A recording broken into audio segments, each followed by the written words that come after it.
I've just returned from a retreat. My retreat today was a 45-minute walk with my dogs, Sasha and Taya.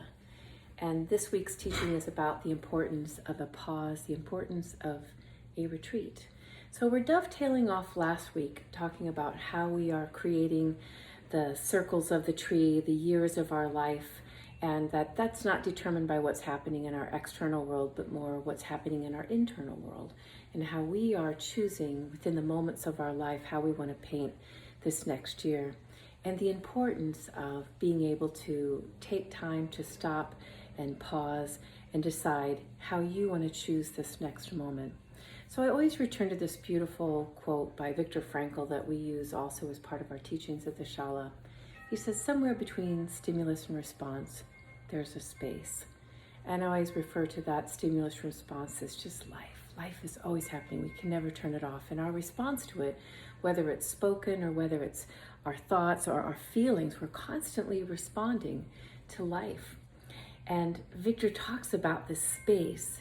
And this is a space that we cultivate in our yoga practice, a space of silence, this pause where we can stop for a moment to choose how we want to paint the next moment of our life. Last week was life is a living canvas, and we are the artists, we are the painters of our lives. So how will I choose this next moment has so much less to do with what's happening in the external world as to what's happening in your internal world.